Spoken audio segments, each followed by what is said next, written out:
In the days when Israel had no king, the people did what was right in their own eyes.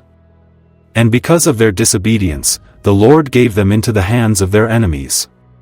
For 20 years, the Canaanite king Jabin oppressed Israel with cruelty and power. His commander, Sisera, led a mighty army with 900 iron chariots, and none dared to stand against him. The cries of the Israelites rose up to heaven. They were weary, broken, desperate for deliverance. But in the midst of this darkness, God raised up a prophetess named Deborah. She sat beneath the palm tree that bore her name, judging the people and speaking the word of the Lord. It was to Deborah that God gave a command. Summon Barak, son of Abinoam, and tell him to gather 10,000 men. For the Lord would draw Sisera out to battle, and he would deliver him into their hands, but Barak hesitated. If you go with me, I will go, he said. And Deborah answered with the fire of prophecy, I will go. But the honor will not be yours, for the Lord will deliver Sisera into the hands of a woman. A woman. Not a warrior, not a soldier. A woman unknown to the battlefield, but known to God.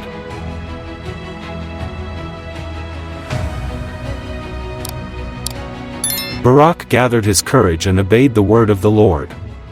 10,000 men from the tribes of Naphtali and Zebulun marched to Mount Tabor. They were not trained soldiers, they were farmers, shepherds, men weary of bondage, but they came because God had spoken.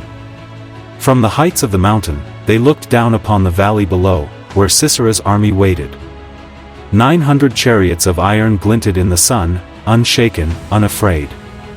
Sisera had crushed every army before him. He had no reason to believe this would be any different, but heaven had already decreed the outcome. Then Deborah's voice pierced the air. Arise, Barak. For this is the day the Lord has given Sisera into your hands. Has not the Lord gone before you? And with that, the valley erupted. Barak charged down the slopes, and as he did, the heavens opened. Rain poured from the sky, turning the battlefield into mud. The wheels of Sisera's chariots became useless, mired in the earth. The very strength of his army became its downfall. The Lord sent confusion into the ranks of the enemy, terror overtook the hearts of seasoned warriors. Sisera's men fell one by one, not to Israel's might, but to God's hand. Seeing the battle turn, Sisera fled. The commander who once inspired fear now ran in fear. He abandoned his chariot and ran on foot, through the mud, through the smoke, through the remnants of his pride. He ran not toward victory, but toward the place where his name would end. And as he disappeared into the horizon, heaven turned its gaze toward the one tent that stood ready.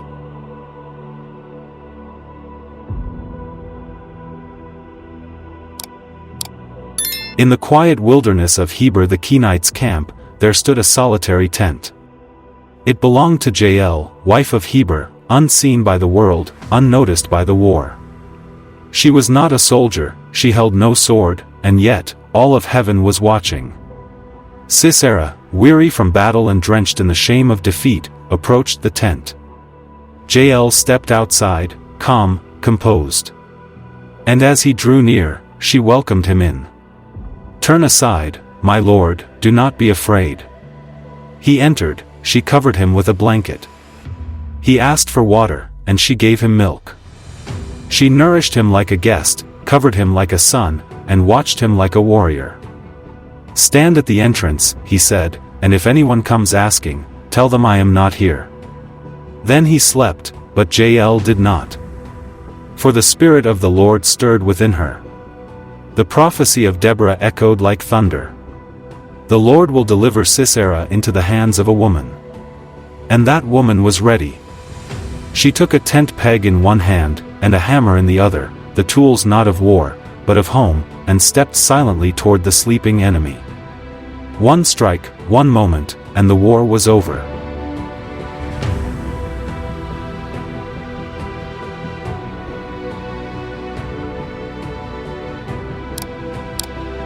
Barak arrived soon after.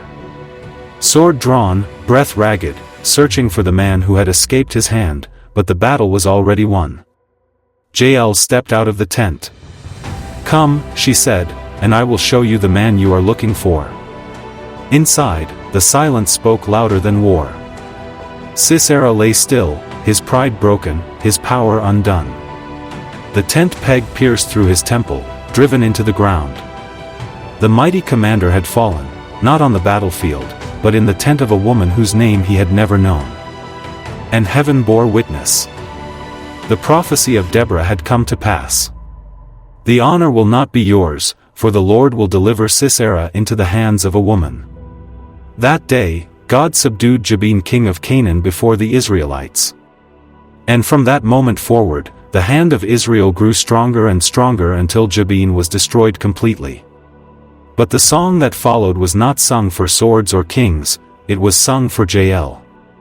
Most blessed of women be Jael, the wife of Heber the Canaanite, blessed is she among tent-dwelling women. She struck Sisera, she crushed his head. At her feet he sank, he fell, he lay still. Her hands did not carry a crown, but they carried the justice of God.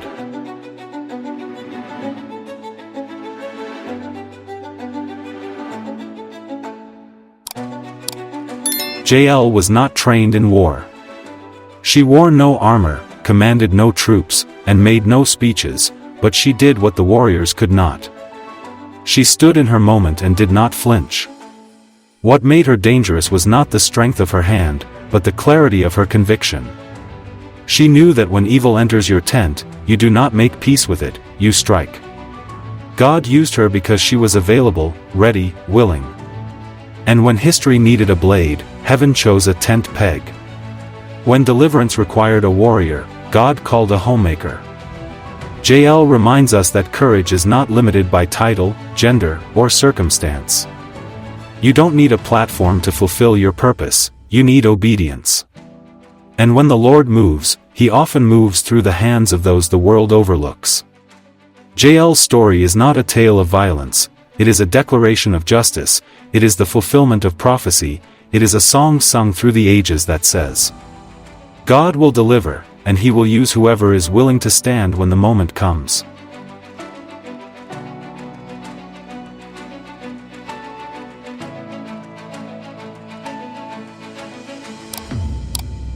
What does the story of Jael teach us today? It teaches us that God still calls people into unexpected battles. Not with swords, but with courage. Not on battlefields, but in everyday moments that test our convictions. Like Jael, you may feel unseen, ordinary, overlooked by those chasing glory. But heaven sees you, and heaven equips those who say yes. There will be moments when compromise knocks on your door, when fear enters your camp, when evil seeks shelter in your tent. In those moments, you must decide, will you shrink back, or will you rise? Jael teaches us that deliverance often comes through the hands of those who choose obedience over comfort, and boldness over silence. You don't have to be the strongest, you have to be faithful. And when you stand in your moment, when you refuse to let the enemy rest, God will use your faith to bring victory not just for you, but for everyone behind you. The world may never see you coming, but hell will never forget your name.